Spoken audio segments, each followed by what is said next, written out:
entonces nosotros, que somos el pueblo gentil, uno de esos dos panes con levadura, con pecado, en Cristo fuimos hechos aceptables a Dios. No fue que nosotros nos quitamos la levadura. En Cristo fuimos hechos aceptables por Él. Él nos aceptó por Cristo. Así con levadura y todo, por Cristo Él nos aceptó. Eso es lo que pasó el día de Pentecostés. Y sigamos leyendo, porque eso se pone interesante y aún más interesante. Efesios 2:11 al 22 dice: recordad, voy a leer la Biblia de las Américas, recordad pues que en otro tiempo vosotros los gentiles, ¿qué significa los gentiles? Gentiles son las naciones, aquellos que no son contados con los judíos. En la Biblia eso hay que tenerlo claro. Ha habido periodos donde han habitado diferentes tipos de personas según la Biblia, diferentes grupos, no tipos de personas, grupos de personas. De Adán hasta Jacob o el surgimiento de Israel como nación, siempre se contó gentiles. Noé fue gentil, Abraham fue gentil, todos ellos fueron gentiles. Isaac, Sem. A partir de la nación de Israel empezó a leer, entonces Dios, hubo un periodo que Él desechó a los gentiles, los desechó a las naciones, desechó a la humanidad cuando el relato del Torre de Babel y Génesis 10, porque la gente se fue tras los falsos dioses y Él tomó entonces a un pueblo y ahí empezó a tratarse gentiles y judíos. Y a partir de Pentecostés hay gentiles, judíos y la iglesia del cuerpo. Porque es en la iglesia donde gentiles y judíos volvieron a ser uno. Es en la iglesia donde Dios pudo unir lo que se hizo, lo que se venía haciendo mal. Por eso es que Pablo dice: recuerden que en otro tiempo ustedes los gentiles en la carne, llamados incircuncisión por la tal llamada circuncisión, es decir, los judíos que se circuncidaban por la señal de Abraham, los llamaban a ellos incircuncisos, como déspota, era una expresión, o sea, ustedes no tienen nada, porque era, cuando le decían incircunciso, era, no tienes al Dios verdadero, no tienes la guía de Cristo, no tienes pacto, no tienes nada, no tienes la palabra de Dios, porque la palabra de Dios se le dio fue a los judíos, no tienes nada. Ustedes no tienen que ver con Dios. Eso era lo que estaba detrás de esa frase, ¿no? Llamados incircuncisión por la tal circuncisión, echan por manos en la carne. Recordad que en ese tiempo, es decir, antes de la iglesia, recordad que en ese tiempo estaba separado de Cristo. No tenía nada que ver con las promesas de Cristo. Los gentiles, las promesas las tenía Israel. Las promesas no tenían, los gentiles no tenían promesas. Sí, yo no puse ahí, ¿no? Si usted lee Deuteronomio 32:8, creo que dice, cuando Dios desheredó, pues, como Dios desheredó a las naciones y tomó para sí su porción, la cual es Jacob, y repartió la tierra según los hijos de Dios. Eso es otro tema más profundo, pero hay muchos versículos que declaran eso en el momento en que Dios, en Génesis 10 y 11, Dios tomó la decisión de dejar a la gente que se fuera tras los dioses y se dedicó a un pueblo para poder mantener la línea sanguínea del Mesías. Eso tenía un porqué. Recordad que en ese tiempo estaba separado de Cristo, no teníamos promesas de Cristo, no teníamos nada. Excluidos de la ciudadanía de Israel, porque no teníamos nada que ver con la israelita, eran israelitas y gentiles, y los gentiles no tenían nada que ver con los israelitas. Extraños a los pactos de la promesa, pues los pactos fue con los israelitas, no con los gentiles. Incluso hoy, nuestra relación con Dios como iglesia no está en base a pacto. Ninguno de nosotros ha hecho un pacto, ni nuestros antepasados cristianos hicieron pacto. Nuestra identificación con la iglesia está en base a Cristo. Nuestras promesas están en sí en Cristo, en base a Cristo y nuestra identificación con Cristo, no en base a un pacto. excluidos de los pactos de la promesa, sin tener esperanza y sin Dios en el mundo. Porque el Dios verdadero, el Dios que se identificó como el Dios de Abraham y Jacob, que hoy en día ya lo identificamos como el Dios y Padre de nuestro Señor Jesucristo, a partir de Jesucristo, el mismo Pablo ya no dice el Dios de Abraham, Isaac y Jacob, sino que el mismo dice el Dios y Padre de nuestro Señor Jesucristo. Así es que se identifica, ese es el Dios que uno sirve, ama y respeta, al Dios y Padre de nuestro Señor Jesucristo, porque hay muchos dioses y muchos señores, pero para nosotros solo hay un Dios y un Señor, el Dios y Padre de nuestro Señor Jesucristo y el Señor Jesucristo, punto. Por eso es que usted ve que en Deuteronomio le puse un versículo que dice, estos astros, por eso usted ve que la cultura adoraban al sol, la luna, las estrellas, esos astros los ha designado Dios, el Señor, el Dios de ustedes, de los israelitas, como dioses de todas las naciones, los gentiles. Los gentiles iban detrás de falsos dioses, servían a otros dioses que están debajo del cielo. Pero ahora, con la iglesia, nos acercamos a Cristo y podemos ahora sí servirle a Dios. Eso es lo que está diciendo. Recuerden que ustedes estaban lejos.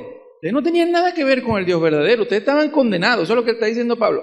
Recuerden que ustedes estaban condenados. Estaban excluidos de todo lo que Dios había prometido. Versículo 13. Pero ahora, las palabras tienen significado. Y la palabra ahora significa, es una palabra de tiempo. Es decir, en otro tiempo, antes de Cristo, antes de la resurrección de Cristo, o antes del día de Pentecostés, que inició la iglesia, los gentiles estaban excluidos de Dios.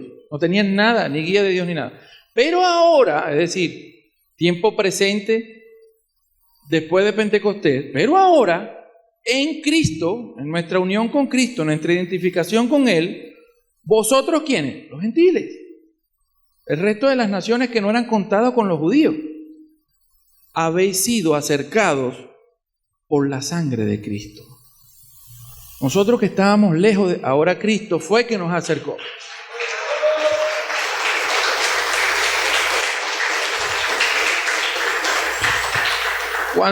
Cuando dice por la sangre de Cristo, la frase por la sangre de Cristo es una figura de dicción que es metonimia,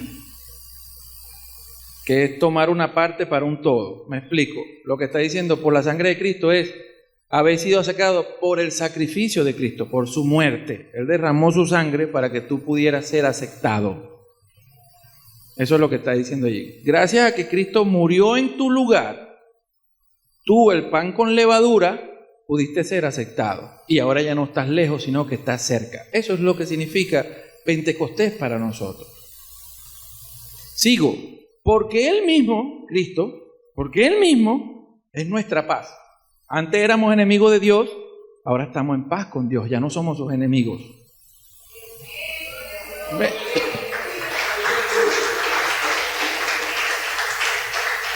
Mire, estas son cosas que siempre hay que tenerlas claras. A veces se toma el cristiano, se toma la iglesia como algo ya común, y no es. Eso sigue siendo una verdad absoluta, constante.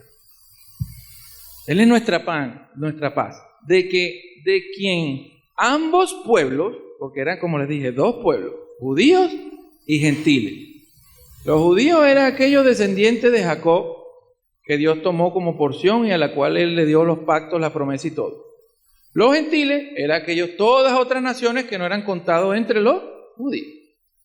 Y nosotros somos de ese grupo, o éramos de ese grupo. Ahora, de quien Cristo firmó la paz, quien de ambos pueblos, de judíos y gentiles, ¿qué hizo? Uno. ¿Cuál es ese nuevo pueblo? La iglesia del cuerpo de Cristo. ¿Por qué? Dios dice, bueno, voy a formar la iglesia. ¿Y cuál es la materia prima donde puedo tomar gente para formar la iglesia? Judíos y gentiles. Entonces tomamos de los judíos y los gentiles y formamos la iglesia. Entonces, de los dos pueblos que estaban enemistados, Cristo de los dos ahora hizo uno. Es en la iglesia donde los judíos y los gentiles se unen. Es en la iglesia donde todas esas divisiones pasadas se acaban. Entonces, de los dos pueblos, Cristo hizo uno, derribando la pared intermedia que separaba. ¿Sabes que en el templo había un espacio para los gentiles respetuosos de Dios, pero llegaban hasta un sitio, los judíos llegaban hasta otro, y había siempre todo eso, el velo que separaba, todo aquello? Cristo cortó con todas esas simbologías y unió aquello que estaba separado con su muerte. Continuamos. Versículo 15. Aboliendo en su carne la enemistad, la ley de los mandamientos expresados en ordenanzas, para crear en sí mismo. Oiga, usted cuando se hace cristiano, usted es una nueva creación. La iglesia es una nueva creación. La gente piensa que cuando la Biblia habla de creación se refiere solo a Génesis 1. No, señor, está la creación en Génesis 1, está la creación que hizo Cristo del cuerpo de Cristo. Por eso que dice que usted, cuando acepta a Cristo, usted es una nueva criatura. Usted es hecho nuevo en calidad, y no me acuerdo el otro, la verdad. Pero usted es hecho nuevo en muchos sentidos, mientras esperamos la renovación total, ¿no? Entonces, somos nueva criatura, somos una nueva creación que Cristo hizo, creó en sí mismo, porque es en unión con Cristo que tenemos las cosas, ¿no? Una unión espiritual que tenemos con Cristo, porque la iglesia es una entidad nueva espiritual. La iglesia no es las paredes, la iglesia es una entidad espiritual donde usted y yo participamos y somos hermanos. ¿Usted sabe por qué usted y yo somos hermanos? Y nos ponemos a llamar hermanos, no porque compartimos la misma sangre, sino porque compartimos el mismo espíritu.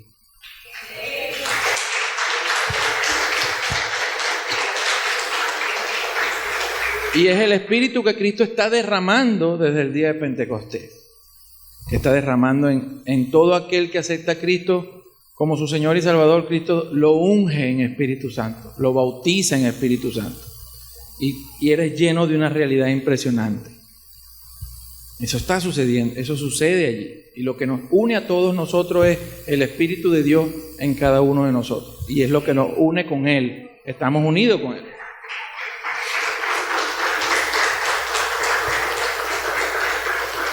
Entonces, para crear en sí mismo, de los dos, ¿quiénes? De los dos pueblos, judíos y gentiles, un nuevo hombre. ¿Cuál es el nuevo hombre?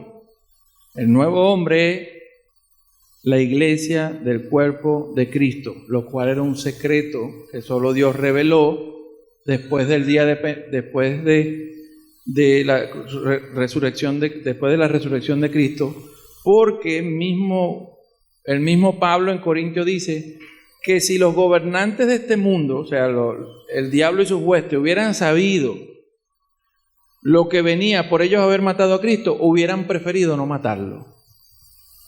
Eso es lo que dice la Escritura. Y entonces de los dos pueblos hizo un nuevo hombre, la iglesia. De los dos pueblos hizo otro, la iglesia del cuerpo de Cristo. Por eso es que hablamos hoy de gentiles, judíos y la iglesia del cuerpo de Cristo.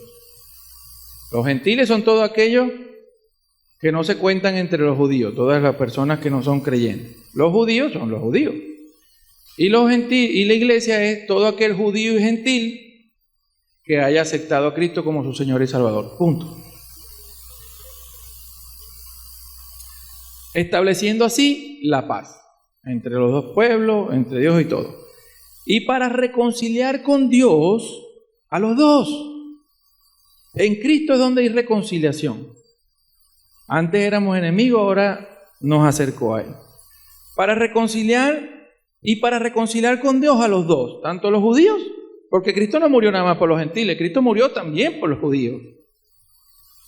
Para reconciliar a los dos, a judíos y gentiles, en un cuerpo, la iglesia del cuerpo de Cristo. Aquí en la iglesia es donde, por eso es que Pablo decía en Gálatas 3, dejó escrito en Gálatas 3:28, por nombrarle uno, que en Cristo, en la unión con Cristo, en la iglesia, no hay judío ni gentil, no hay mujer ni hombre, no hay esclavo ni libre. Todas esas divisiones que ha creado el ser humano en la iglesia están abolidas por Cristo. La iglesia no se debe regir por nacionalidad, por color de piel, por sexo, nada. Todos tenemos el mismo Espíritu Santo y dones y habilidades dadas por Dios para que usted ayude a edificar la iglesia y ayude a Cristo a reconciliar al mundo con Él. Él hizo el primer paso, Él murió para que todo aquel que crea en Él sea salvo. Pero ¿cómo van a creer si no hay quien les hable? Y ese es su trabajo ahora. Hablar para que la gente, claro,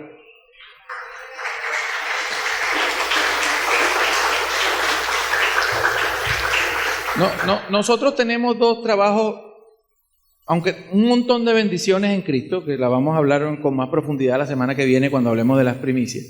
Un montón de bendiciones en Cristo, pero también tenemos, obviamente como hijos de Dios, responsabilidad. Y las dos principales responsabilidades que usted tiene, aparte de la suya individual, que usted tiene su parte individual, que es dejar de hacer aquello que desagrada a Dios, confiando en el nuevo poder que Dios le dio a usted, no por su propia fuerza. Confíe en que Dios lo va a ayudar y lo ayuda a superar sus debilidades y todo eso. De eso se trata la gracia. La gracia no es no es por tu fuerza, es por la de Él. Entonces, esa es una.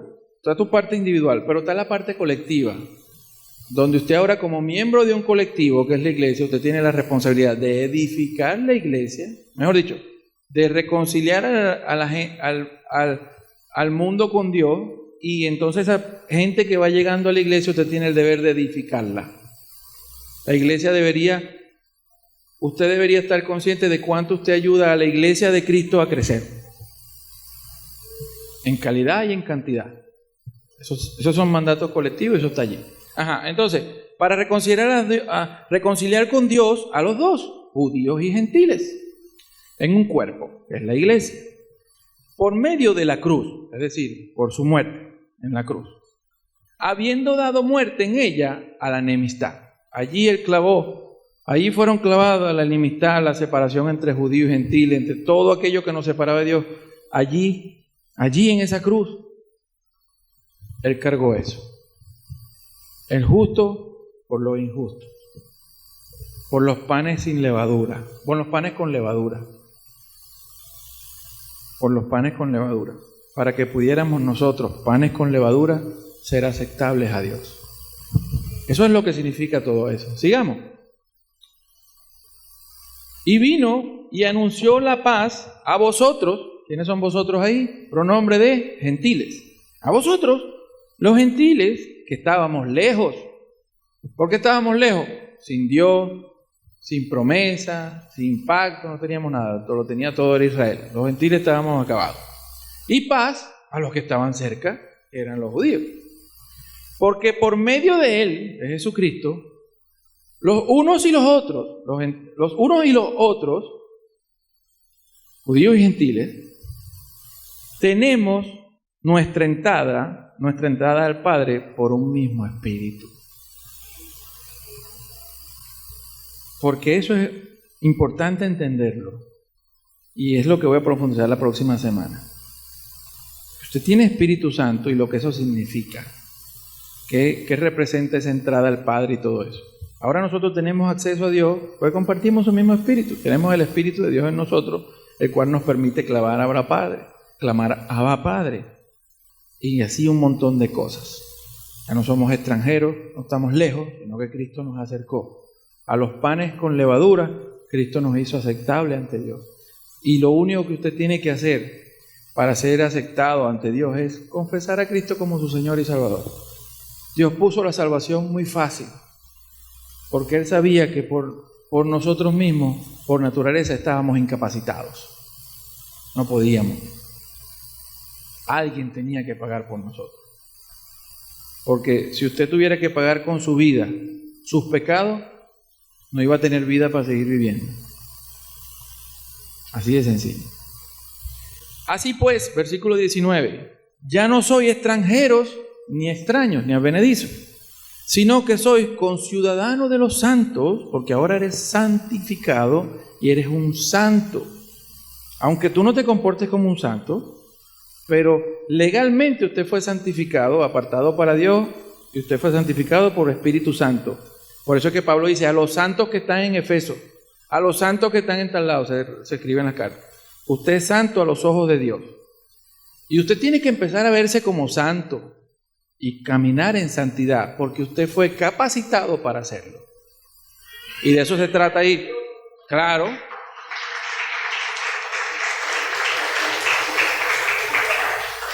Y eres conciudadano de los santos porque ahora eres familia de Dios.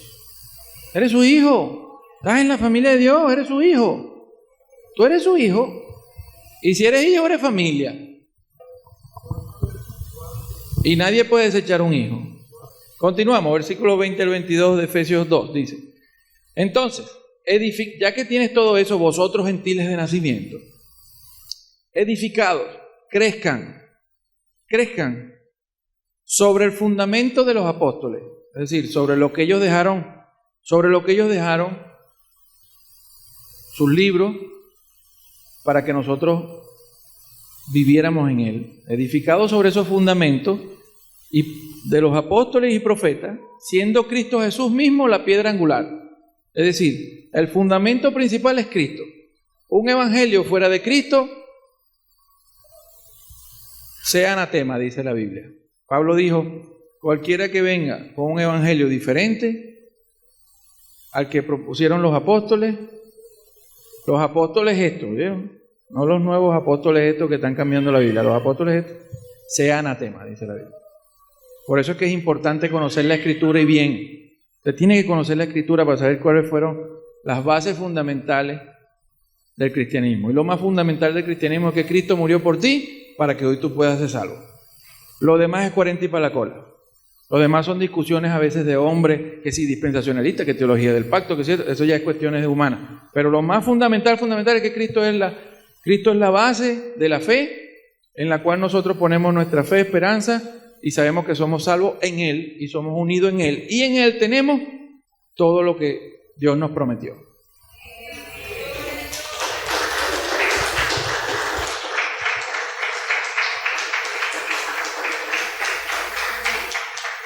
Siendo Cristo mismo la piedra angular, y en quien todo el edificio, toda la iglesia en este caso, todo el edificio, el templo, bien ajustado, va creciendo, debería crecer, la iglesia debería crecer, para ser un templo santo en el Señor. Ya por eso es que no hay templo en Israel, sino que el templo hoy es la iglesia. Y Dios habita en su templo. Por eso usted tiene el Espíritu de Dios. En quien también vosotros, los gentiles, sois juntamente edificados. En la iglesia somos edificados para morada de Dios en el Espíritu. Nosotros, la iglesia universal, es donde Dios hoy se agrada y habita. Dios no habita ya en un templo hecho de manos humanas. Dios habita en la iglesia. Por eso dio su Espíritu. Tú eres un ladrillo de ese templo. Entonces, recapitulando. ¿Qué es Pentecostés? Pentecostés era la fiesta judía que se celebraba 50 días después del Sabbat de la Pascua, de la fiesta de los panes sin levadura. Ese día se celebraba entonces donde se llevaban las primicias de las cosechas, 50 días después, y se tenían que preparar una ofrenda de 2 panes con levadura que representaban los 2 pueblos, el pueblo judío y el pueblo gentil, con levadura porque somos pecadores, injustos. Pero en Cristo, que es lo que significa Pentecostés, cuando vino esa ráfaga de viento en el templo, donde estaban todos estos judíos prosélitos y de Israel, celebrando el día de Pentecostés, y vieron que sobre los 12 apóstoles se pusieron 12 lenguas como de fuego, y fue derramado sobre ellos, siendo bautizados en Espíritu Santo. Y comenzaron a hablar en otras lenguas, y llenos de Espíritu Santo hablaron con poder, y como se paró Pedro, dejando claro que Cristo, al que habían crucificado, es el que está ahora derramando eso que ustedes ven y oyen, porque Dios lo nombró Señor y Mesías. Y ese es su Señor. Así que siéntase. Así que usted, ahora en Cristo, eres hijo de Dios, estás cerca de Dios, tienes la guía de Cristo y tienes sus promesas y sus bendiciones hoy en la iglesia. Así que siéntete orgulloso de ser cristiano, siéntete orgulloso de Cristo y de lo que Él logró. La iglesia no es cualquier cosa, la iglesia es, en unión espiritual, el templo donde Dios habita y tú eres su miembro. Dios te bendiga, no te pierdas eso.